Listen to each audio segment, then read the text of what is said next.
YouTube crew, what is going on, and welcome back to another video. Now today we have another great spectating Rebirth video, but this one's a little bit different than the previous ones. Previously we spectated average Rebirth lobbies. This one was super sweaty. 1.35 average KD lobby. Over half of the lobby had over 1 KDs, and 7 other players besides myself had over 1.75 KDs. Now we went into this gameplay wanting to talk about how players get kills without taking damage, or why they struggle to do that. But what it turned into was just a general tips for success in sweaty lobbies. So let's get into it. So as I mentioned here, I think one place that a lot of people struggle is not being able to get kills without taking damage. I talked about this the other day in my video on how to stop losing gunfights and how it's crucial to use your aim, movement, positioning, and game strategy, but more so your aim, movement, and anticipation to get kills without taking damage. It's the basis for everything. It's the basis of, if you want to start 1v2ing and 1v3ing and 1v4ing, you got to figure out how to get kills without taking damage. Now, that's what we're going to be paying attention to today. For better or worse, how do players get kills without taking damage, or how do players struggle to get kills because they take too much damage? This person has good movement right here. They got to use information to their advantage, and he gets that first kill with the Bren, by the way, because of anticipation. He's got his crosshair centered. Let's go ahead and see what they're doing here. He has enough for Lodi. So they're actually in a good spot to get loaded. Let me see if he rotates around. This is the play here. Even though his team is fighting, it's more important to get Lodi down than anything. That team, those guys can go die, but at least when they fly back in, the money has been spent and Lodi is down. If money doesn't get spent and you die, that's it. You lose the money. It's gone. And it's very hard to regain when you don't have Lodi. And we all know that there's cash flow problems sometimes, so it can be tough. You got one in Water Tower and a bunch of people in prison. Let's see which way. So he's running the well gun and the car 98. The car 98. So let's see how he goes and plays this. I want to stick on Fast Track here. Fast Track seems like a pretty good player, and we're going to be looking at how he gets kills without taking damage, or the other way around. Does he hit the snipe? Yes, he does. Oh, baby. Let's just see who else we have in this game here. We got BZ Slays, and this seems like a streamer squad a little bit. A level 402. We've got... Oh, Fast Track went down. We got Mr. Relentless. Let's watch Mr. Relentless here. Level 114, so he's probably a good player, but a player who doesn't play a whole lot. He's got the MP40 with a scope. Not that it matters, but it's got a scope on it. And he's got the Swiss here. So he's going to go ahead and push. No information right now. They don't have enough for UAV, so they should focus on either a bounty or a supply run here to get that cash flow rolling, start getting UAVs up. When you start talking about getting kills without taking damage, there's a red crate literally right there. He hears one below. He's going to go ahead and play it up here. And you can see that he doesn't have a lot of good shots, right? Oh. So in that situation right there, he takes more damage than he should have because he missed shots, right? He gets the early jump. He gets the early break. Then you saw him right there lose kind of track of that guy a little bit. And that's why he ends up getting broken and taking a lot of damage. So if in that situation, if he's in a 1v2, he probably dies. That second guy pushes. If he can get that first one clean, he's in a much better position. Now, still no cash flows here. One of the biggest tips for getting kills without taking damage. Good shots. Good shots. I mean, he just absolutely melts that guy, and he's going to be able to get information here in a second once he gets this thirst. He hears one. Oh, and he gets absolutely smoked. That's where he just doesn't have enough information there to know that there's one above, there's one below, and that's kind of why it's so crucial. Once we have that information up, then it's really about anticipating well, centering our crosshairs, being ready to engage people. And I mentioned this again in my Stop Losing Gunfights video. Let's see what happens here. There's one around the corner. You have the sniper out. That's not good. Cooper Carbine. This looks like a floor loop Cooper Carbine, though. He's going to center well. Look at him pre-aiming corners. Really good job there. That's anticipation. Now he's pushing. He's pushing right behind you. He's going to challenge again. He's in lobby, I think. I think he's all the way down. He's going to go ahead and res here. Very patient with the res. Very smart play right there to be patient with that res. Didn't need to rush it. Great play right there. So he ends up, he should have lost that gunfight. He did not have the advantage in that 50-50 situation. Now he's going to go ahead and grab the MP40. Great job there. He uses movement. He slides. He breaks that camera a little bit. He gets back in a situation where it's a 50-50. As soon as he heard those doors break, he let go of the res. He didn't prioritize that.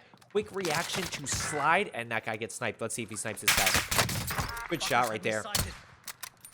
Good shot right there. Didn't anticipate that guy. Didn't anticipate teammates, right? He only thought it was the one guy. That is where lack of anticipation hurts you right there. But going back to that situation in that little, in the stairwell though, here slides as soon as he hears that door, breaks camera a little bit, and buys himself enough time to snap. He hits all of his shots. That's why he's able to win. He still takes damage, but that's a losing situation that he turns into a win. Now he's got one right up top here. This team's about to lose. Good shots right there to get the down by Mr. Relentless. And he's got the Swiss, like I said, Swiss MP40. He's got one over to the left here. Got a few seconds till his teammates come back, so he should probably be a little bit more patient here and let his teammates fly back. Nope, he already rotated to your left. And as I was talking about earlier, once you get information up, then it's easy. You just have to anticipate. Taking hits. He just got quick scoped. I don't know if he got quick scoped or just absolutely smoked, but he just got something. So 2 players still alive, both pushing, both low plate here. That's just unfortunate. I mean, that's just a good shot. There's not a whole lot you can do about that. The guy just hit the snipe. And that's the flinch right there. So he gets caught right there, dying because he was over-aggressive, and his positioning was bad. He had nowhere to go. He challenged that with a sniper. Challenged that in a situation where there's 3 people. So bad game strategy there and bad positioning. He just had no cover. He gets absolutely smoked.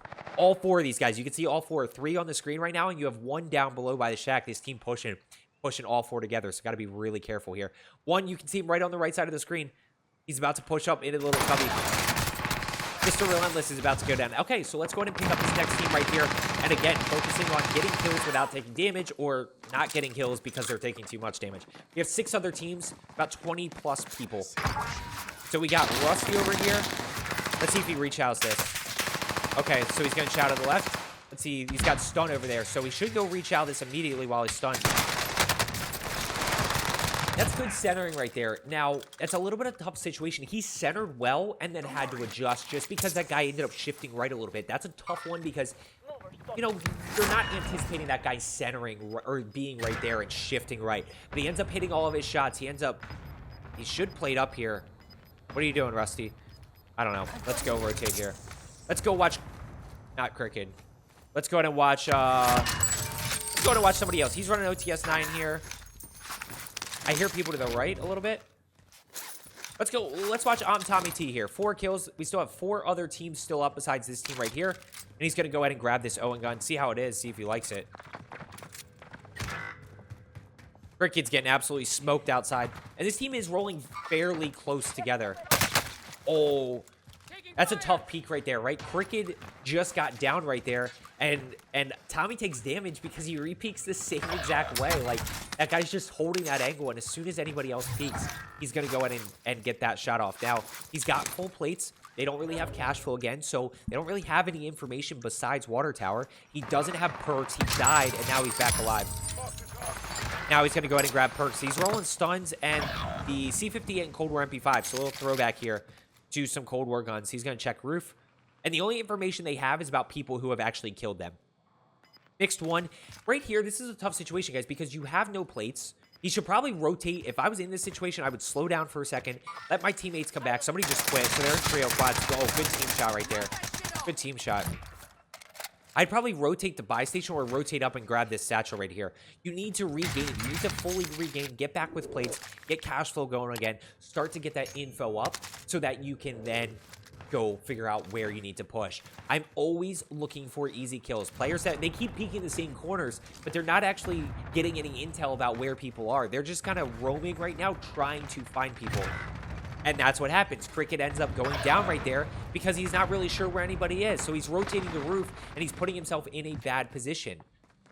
Okay, Cricket now died. So now they're duo quadding. Mixed 1 has no plates. Let's see if they regain here. 4 other teams. I'm Tommy T. Oh, Mixed 1 has 11 right here. And I'm Tommy T has 5. So we'll go ahead and watch, oh, let's watch Tommy. Tommy's on the roof here. He sees 1. Good job challenging that guy. 1, 2. No, don't thirst. He just, guys, he does a fantastic job, right? Instead of challenging the right guy first and then shooting the left one, he challenges the left one because then he snaps the right one. The one on the right has no cover. The one on the left could slide behind cover. His mistake there was he got over aggressive and he just chowed way too hard. Mixed 1's going to be in solo quads right here. He just challenged way too hard. He gets a little bit thirst hungry and he ends up going down because of it. All he had to do was reposition. He's got 2 down already. It gets a little bit tough if they have self-revive, but you got to be able to... You can't sell for a kill. You got to be careful. So let's see what Mix 1 does right here. Very tough situation. No intel. He's almost got enough for a UAV. I would try to find enough for a UAV. I think he's a little bit nervous about being solo quad here. He's got 11 kills, 4 other teams. Good mount right there. Go ahead and take that. Go ahead and take that shot. He's getting torched right now. He should have taken that shot and helped, although he may not want to give away his positioning. Now, when we look at map right here, chat, he's probably got to rotate early to about this little tunnel. I'd rotate early to the tunnel. And he knows that you can't try to fight. You can't try to fight top prison. One's going to jump. Don't shoot him. Don't shoot him. Don't shoot him. Don't shoot him because then his teammates above him know that you are down here. Shoot the last one. Another one rotates down. I think there's still one up there. He has high ground right here. If everybody's in Nova 6, he's actually in a really good spot. Look at this end circle right here. Hit the down. He just missed. He just missed. That's unfortunate. And he doesn't take any damage there, but that's where I talked about in my Stop Losing Gunfights video. You have to be able to down those people. Instead of that person being downed, not only do you give away your position, but that person knows you're there. So, and that person's going to replate now instead of getting that down and getting that thirst. When I look at this circle right here, we got 2 teams, we got 4 other people, and he has power position right here. And he has cover, so he's in a really good spot. Now he really has power position. He got a really good circle rotation. Good mount there to get the kill. And now it's a 1v4 situation. Let's see if he can clutch this up. Let's see if he can clutch up. He knows he has one floating in all down below right here. Yep, so you got to start shooting now. You got to get this guy first. Gets the down. No damage. No, don't thirst that guy. Don't worry about thirsting him. He didn't need to worry about thirsting. That guy was dead anyway. That's the mistake right there. So I hope you found today's video helpful. I hope that gives you a little bit of insight into things you can do to get more kills while taking less damage. As I said, it's the basis to start 1v2ing, 1v3ing, and 1v4ing. Hope you found today's video helpful. As I always say, let's get better today, and I will see you tomorrow.